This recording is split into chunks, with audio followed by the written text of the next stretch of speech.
Assalamualaikum warahmatullahi wabarakatuh. Ketemu lagi dengan saya teman-teman ya. Di sini saya akan em, sedikit memberi pembelajaran tentang framework ya. Di sini kita akan membahas dan menggunakan framework CSS dan PHP. Nah, mungkin nanti di sini untuk framework yang akan kita gunakan untuk framework CSS-nya yaitu adalah framework Bootstrap ya. Kemudian untuk PHP-nya kita nanti akan menggunakan framework kode Igniter. Nah, di sini yang perlu teman-teman ketahui ya, apa sih framework itu? Nah, framework misalkan kita ibaratkan kita ini ingin membangun sebuah rumah nih ya. Kita ingin membangun sebuah rumah. Nah, untuk membangun sebuah rumah ini kita memerlukan sebuah kerangka, pondasi ya. Kita membutuhkan suatu pondasi. Nah, begitu juga dengan framework CSS dan framework PHP. Dia adalah kerangka kerja yang digunakan untuk mempermudah khususnya developer teman-teman ya, developer software ya, ataupun nanti akan bekerja di bagian front end ataupun back end ya dalam mengembangkan sebuah aplikasi. Jadi nanti di sini framework itu sudah berisikan perintah-perintah dan fungsi dasar yang nanti biasa digunakan untuk membangun sebuah aplikasi. Sehingga apabila kita menggunakan framework, harapannya aplikasi yang akan kita gunakan, yang akan kita bangun itu menjadi lebih cepat, mudah, aman. Nah, kemudian apa? Rapi. Seperti itu teman-teman ya. Nah, di sini kita akan mengenal namanya framework CSS ya. Framework CSS.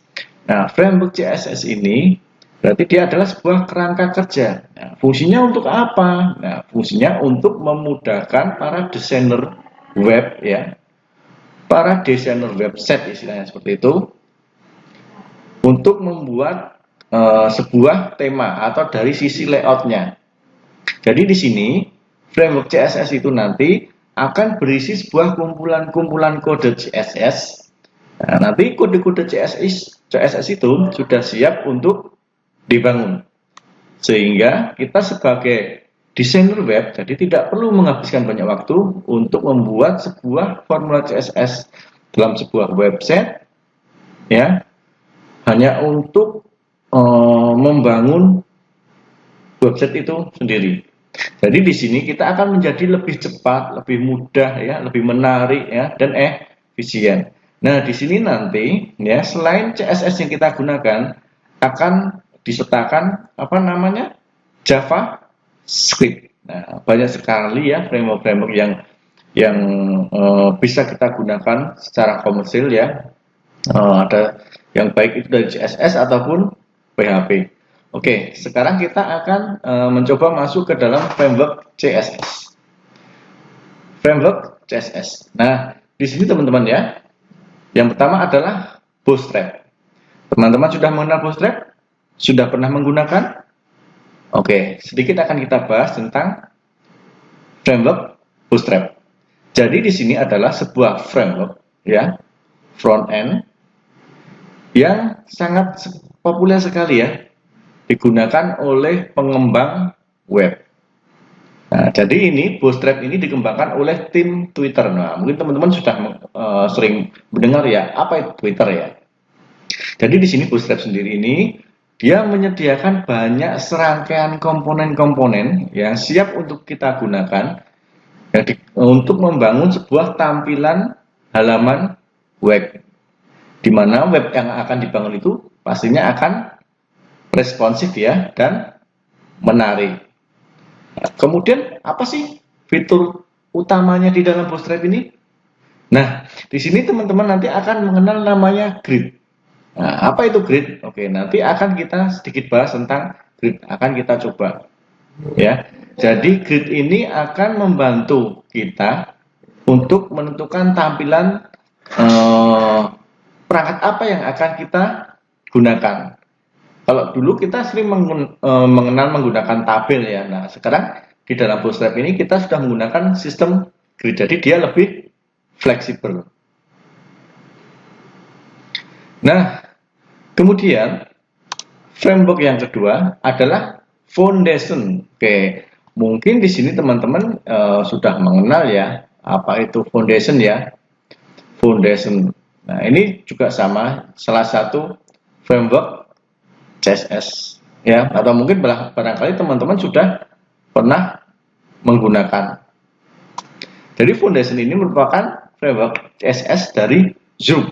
Nah, ini foundation ini diciptakan pada tahun 2011 ya.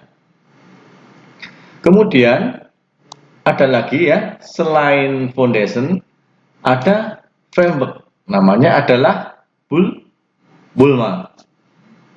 Nah, Bulma ini sama, dia juga open source teman-teman ya. Dia adalah framework CSS yang open source. Nah, sedangkan Bulma ini dia berbasis Flatpak yang sangat modern ya. Jadi sudah banyak sekali digunakan oleh para developer.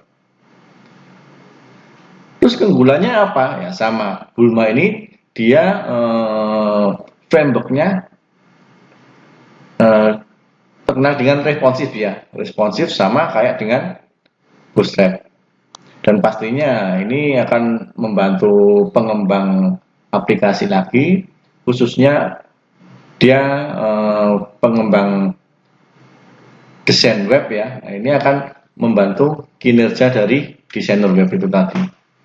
Nah, yang keempat ada GetUkit. Nah, GetUkit merupakan sebuah framework CSS, sama ya, sama halnya dengan Bootstrap, Foundation, Bulma. Nah, ini GetUkit ini sangat ringan ya, dan modular untuk membuat interface sebuah halaman web, jadi lebih cepat dan kuat. Nah, jadi misalkan teman-teman ini ingin menggunakan menginginkan sebuah interface sebuah halaman web ya, yang mengusung tema minimalis, nah maka teman-teman bisa menggunakan framework namanya GetUkit. Nah, ini hanya contoh beberapa framework CSS yang bisa kita gunakan ya. Sebetulnya masih banyak lagi framework CSS yang open source ya, yang pastinya open source yang bisa kita gunakan. Oke, di sini nanti kita akan mengenal atau akan menggunakan framework Bootstrap ya teman-teman ya. Kita akan menggunakan framework Bootstrap. Nah, di sini di dalam struktur framework Bootstrap ini nanti teman-teman akan memperoleh dua buah file. Yang pertama adalah CSS dan JavaScript. Jadi di dalam framework Bootstrap ini nanti ya, dia akan menyertakan sebuah file CSS yang berisi gaya dari bawaan yang dapat digunakan untuk mengembangkan sebuah halaman web. Kemudian supaya lebih menarik dengan efek-efek yang ada ya di sini, nanti akan disertakan juga sebuah file JavaScript. Jadi di sini fungsionalitasnya menjadi diperluas, dan pastinya dengan JavaScript ini sebuah halaman web itu nanti akan menjadi lebih interaktif ya teman-teman ya.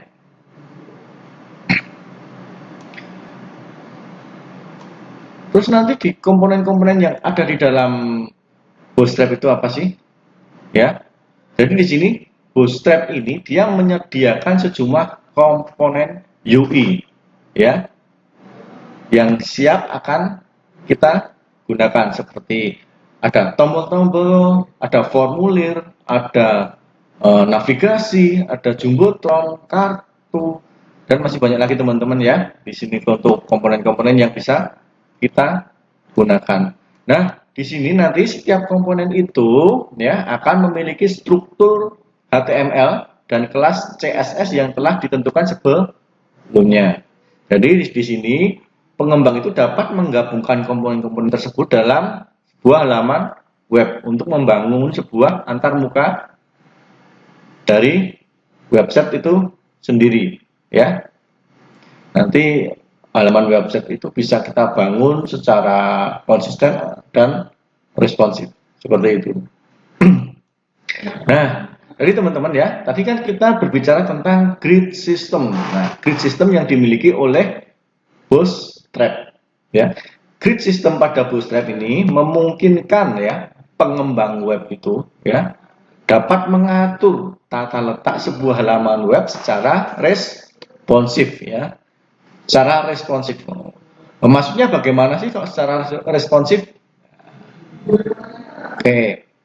Jadi misalkan gimana kita dengan apa kita membuka sebuah halaman web tersebut? Maksudnya perangkat apa yang akan kita gunakan? Nah, dia akan menyesuaikan dengan bentuknya, ya. Jadi grid system ini dia berbasis kolom dan baris. Ya. Dalam grid system ini nanti akan terbagi menjadi 12 kolom ya. Di sini akan menjadi 12 kolom yang fleksibel. Nah, di sini nanti dengan menggunakan kelas-kelas yang ada di dalam CSS nanti, jadi pengembang itu dapat mengatur posisi ya dan lebar komponen di dalam gridnya. Nah, di sini nanti kita akan bisa melakukan customisasi juga di dalam framework ini ya. Nah, jadi di sini di dalam framework ini, framework Bootstrap ini juga mendukung customisasi tampilan. Jadi pengembang ini dapat menyesuaikan tampilan menggunakan variabel CSS ya yang tersedia di dalam framework. Jadi variabel ini nanti akan memungkinkan pengembang web nanti untuk mengubah parameter dari desain, warna, ukuran font, jarak dan lain-lainnya ya secara konsisten di seluruh halaman web. Nah, itu tadi salah satu komponen-komponen yang bisa kita gunakan ya. Nah, kemudian Bootstrap ini yang akan kita gunakan nanti ya teman-teman ya, yaitu bersifat apa? Responsivitas. Jadi Bootstrap ini juga memberikan perhatian khusus pada responsivitasnya ya. Jadi framework ini menggunakan teknik CSS yang responsif ya untuk mengoptimalkan tampilan dari berbagai perangkat. Nah, misalkan kita menggunakan perangkat tablet, nah, maka dia akan menyesuaikan gridnya tadi ya menjadi satu kolom. Kemudian kita menggunakan sebuah biji yang lebih lebar. Nah, nanti dia akan mengembalikan ke ukuran utamanya. Ya, seperti itu teman-teman ya. Nah, komponen-komponen di dalam Bootstrap ini dapat beradaptasi dengan baik di dalam perangkat baik itu desktop, tablet ataupun ponsel ya, sehingga tampilannya itu tidak akan rusak. Ya, berbeda kalau kita masih menggunakan sistem tabel ya, teman-teman ya. Oke, sekarang bagaimana kita akan menginstal atau mendownload sebuah CSS Bootstrap. Jadi di sini teman-teman bisa menggunakan npm atau bisa menggunakan Composer atau bisa menggunakan Yarn ya, atau menggunakan Ruby Gems atau langsung berkunjung ke halamannya di dalam halaman Bootstrapnya yaitu getbootstrap.com. Oke, kita abaikan untuk npm, Composer, Yarn, dan Ruby. Kita akan masuk ke halaman Bootstrap. Nah, melalui link yang tadi teman-teman ya, kita mencoba untuk masuk ke halaman Bootstrap. Nah, kemudian di dalam halaman Bootstrap ini teman-teman, kita bisa mengambil atau mendownload ya, atau mendownload versi berapa Bootstrap yang akan kita gunakan. Ya, kita bisa menggunakan versi Bootstrap yang misalkan saja ya versi 5.2. Oke, kita versi yang agak-agak baru. Nah, kemudian kita pilih ya teman-teman. Kemudian teman-teman silakan nanti setelah dipilih versinya, nanti cari button download. Nah, di sini nanti teman-teman harus klik button download.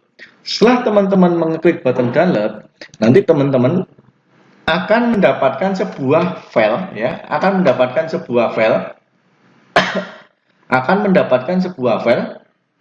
Bootstrap ya, di mana di dalam file yang sudah terrar itu tadi terdapat dua buah file, yaitu file CSS dan file JS, di mana di dalamnya ada indeks HTML. Oke. Nah, nanti teman-teman untuk menjalankannya, ya, teman-teman bisa menjalankan file melalui file index.php ini nanti, ya. Nah, supaya kita bisa mulai dari awal, ya. Nah, teman-teman silakan masuk ke tab introduction, ya, di bagian introduction sebelah kiri itu. Kemudian dokumen tab ini silakan di copy. Nah, ini bisa kita copy, kemudian kita masukkan ke file HTML yang kita miliki. Nah, setelah kita copy, kita masukkan ke file HTML yang kita miliki. Nah, ini misalkan, ya. Nah, ini kita panggil apa? CSS bootstrap-nya dan JS bootstrap-nya. Nah, nanti apabila kita jalankan, maka nanti akan muncul selamat datang, mari kita belajar bootstrap. Kemudian selamat datang, mari kita belajar bootstrap. Nah, kenapa di sini berbeda? Yang satu agak menjorok ke kanan, yang satu masih rata di sebelah kiri. Nah, silakan diperhatikan pada bagian kelas, div class container ini, ya, div class container. Saya menambahkan sebuah kelas bernama container. Jadi pada halaman ini ditambahkan sebuah container yang digunakan untuk menampung isi dari halaman web supaya tidak terlalu ke kiri, ya, supaya halaman itu tidak terlalu mepet ke kiri. Jadi saya masukkan ke dalam sebuah container, class container itu tadi. Nah, nanti kalau akan kita jalankan, nanti hasilnya ada pada bagian bawah ini tadi, teman-teman, ya. Oke. Nah, sekarang kita ke kelebihan dari Bootstrap salah satunya, yaitu kita mengenal namanya grid system. Grid system. Nah, di sini teman-teman bisa mengenal grid system, ya. Grid system. Jadi di sini di dalam grid system ini, dalam satu baris ini kita bisa membaginya menjadi 12 kolom. Dalam satu baris bisa dibagi menjadi 12 kolom. Ya. Misalkan saja kita di sini dalam baris pertama ini saya membaginya menjadi 4 kolom. Berarti tinggal div class sama dengan row. Row itu berarti dalam satu baris. Kemudian ada class call dia berarti default. Berarti di sini ada 4, ya, ada 4. Berarti dalam setiap kolomnya ini nanti 4 kolom. Berarti 4 kolom. Nah, berarti di dalam satu kolomnya ini nanti dia akan memuat berapa? Memuat 3 kolom. Oke. 3 kali 3 kali 3 kali 3 kali 3, ya, sampai 4. Nah, berarti 12 kolom totalnya, ya. Jadi dalam baris pertama nanti dia akan menampilkan jumlah kolom sebanyak 4. Nah, kemudian pada bagian yang kedua, baris yang kedua adalah div class row, class call 8, kemudian class call 4. Nah, ini, ya, ini contohnya, ini hanya contoh saja. Berarti di sini dalam satu baris ini saya membagi menjadi 12 kolom. Maaf, menjadi 2 kolom. Nah, yang kolom pertama itu bernilai 8 grid, ya, ada 8 kolom. Yang kolom kedua bernilai 4 grid atau 4 kolom. Nanti kalau kita jalankan maka seperti ini, ya. Jadi yang baris pertama dibagi menjadi 4 kolom, yang baris kedua menjadi 2 kolom. Di mana kolom pertama ini menjadi 8 grid, yang kolom kedua terbagi menjadi 4 grid. Nah, ini grid yang bisa kita, sistem yang bisa kita gunakan. Masih banyak lagi, masih bisa kita explore lagi, ya, tentang grid system. Jadi masih banyak kelas-kelas yang bisa kita gunakan selain apa yang saya paparkan tadi. Oke, itu salah satu kelebihan yang ada di dalam Bootstrap. Nah, di sini di dalam Bootstrap ini kita juga bisa membuat sebuah tabel, di mana tabel ini sudah dibuatkan berbagai macam kelas yang bisa kita gunakan. Ini adalah salah satu contoh kelas tabel yang saya gunakan, ya. Jadi banyak sekali macam-macam kelas yang bisa kita gunakan, mulai dari dalam satu baris warnanya berbeda-beda, ya.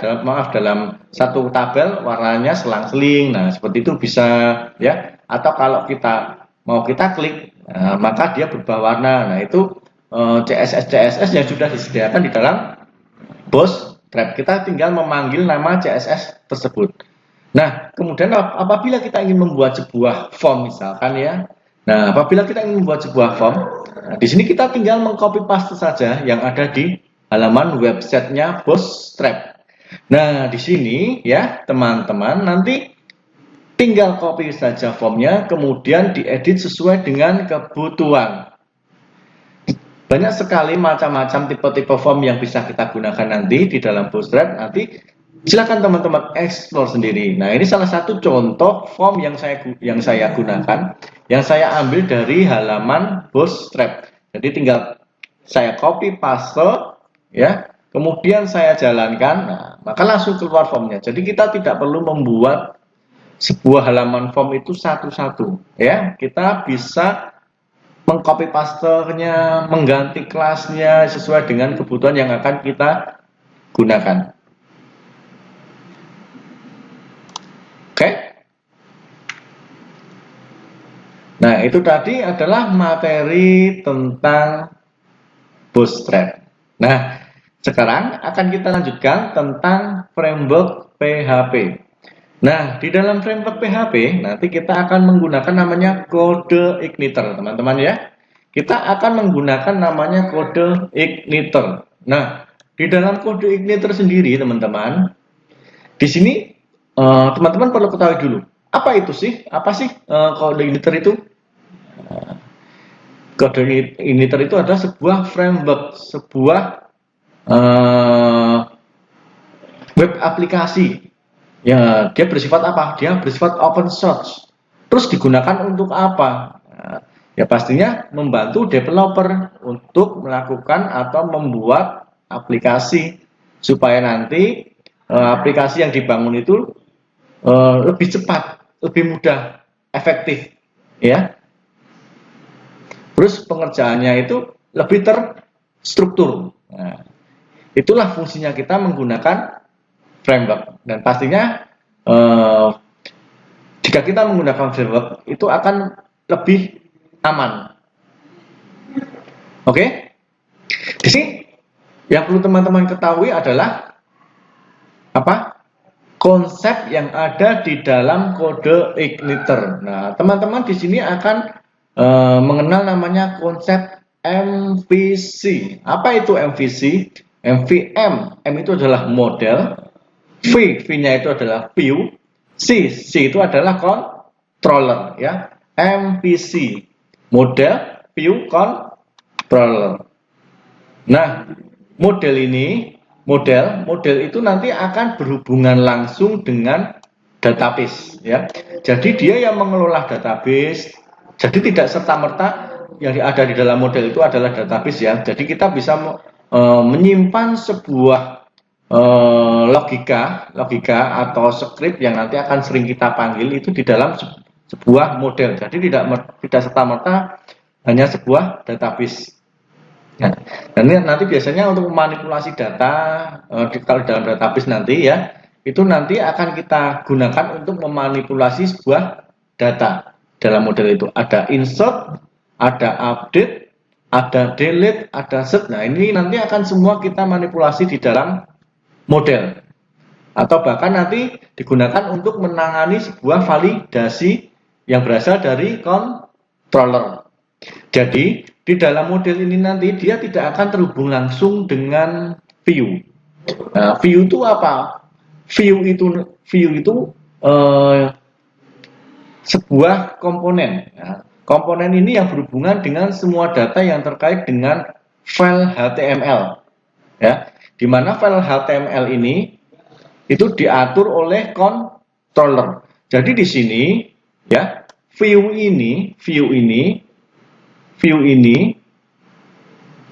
berfungsi untuk mempresentasikan, ya, menampilkan data ya, mempresentasikan atau menampilkan data kepada pengguna.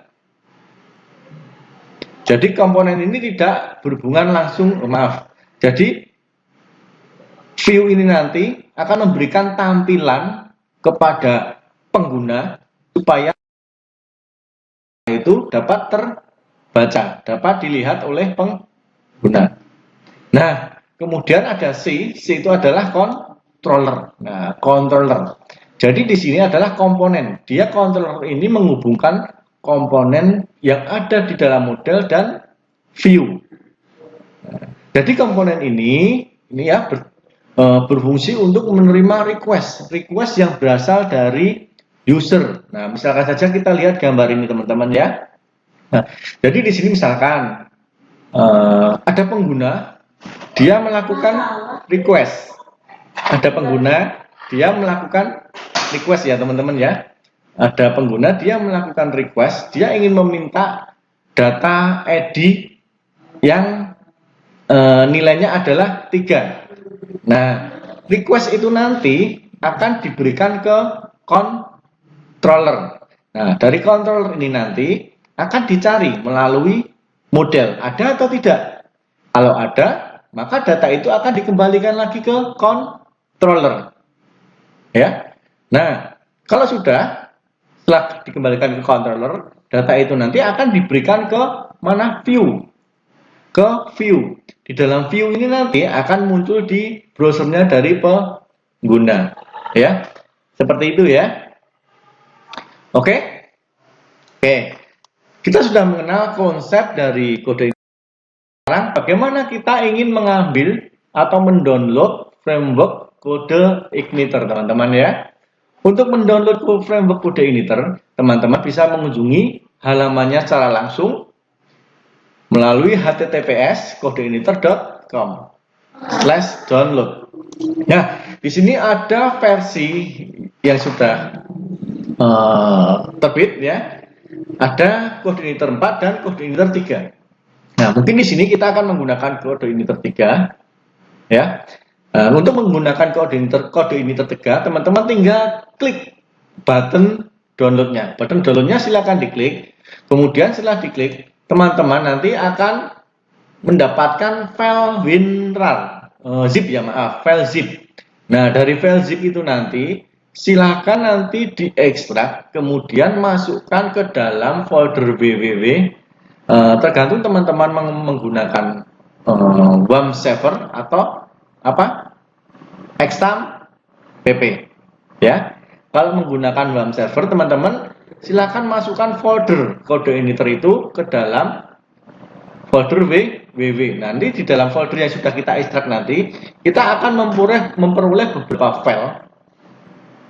Kemudian 2 folder application dan folder system.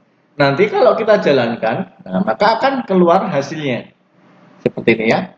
Welcome to Kode Igniter. Oke. Sekarang bagaimana kita akan menggabungkan, bagaimana kita akan menggunakan atau bagaimana kita memasukkan ya CSS Bootstrap itu ke dalam framework kode Igniter.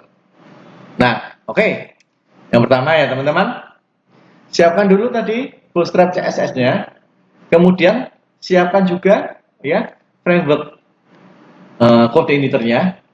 Nah, dimana di dalam Bootstrap tadi, teman-teman mempunyai 2 buah folder ya, 2 buah folder, yaitu folder CSS dan folder JS. Nah, sedangkan di dalam kode Igniter tadi, teman-teman akan mempunyai 2 buah folder, yaitu application dan folder system. Oke. Yang Bootstrap adalah folder CSS dan folder JS. Yang kode Igniter adalah folder application dan folder system. Nah, bagaimana caranya kita menggunakan CSS Bootstrap itu ke dalam kode Igniter? Oke.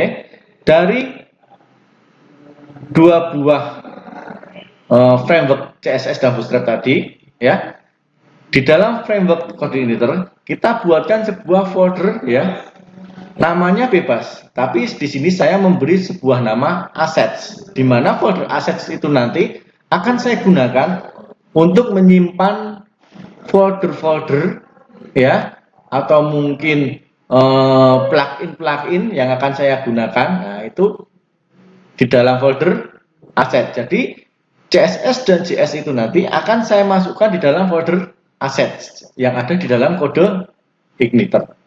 Ya, nah berarti nanti di dalam folder assets itu nanti akan ada dua buah file, yaitu CSS dan JS.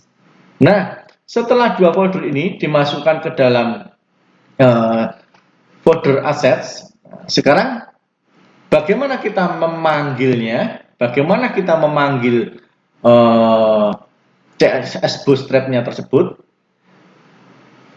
Yang pertama, sebelum kita menggunakan coordinator, teman-teman perhatikan pada bagian link href CSS bootstrap min CSS. Kemudian ada screen ya JS /bootstrap .bundle.min.js. Nah, kalau kita ingin menggunakan frameworknya Bootstrap, nah, berarti di sini kan harus kita masukkan dulu CSS Bootstrap-nya dan JS Bootstrap-nya. Bagaimana cara memasukkannya? Nah, tinggal kita menambahkan base URL. Base URL assets. Kenapa assets? Base URL itu nanti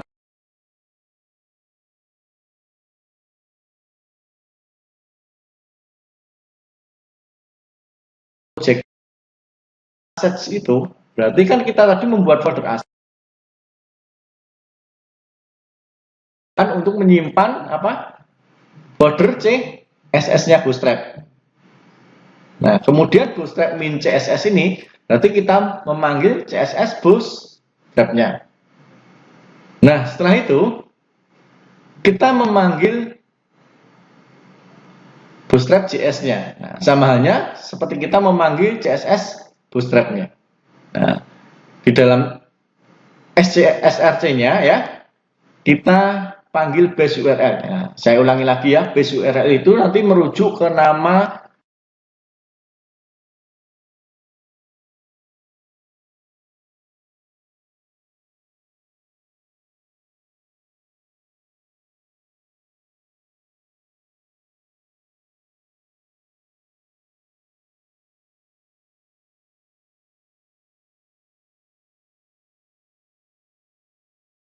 Bootstrap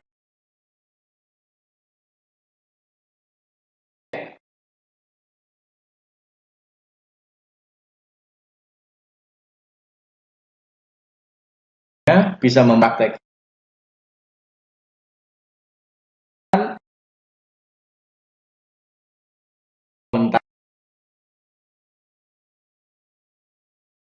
akan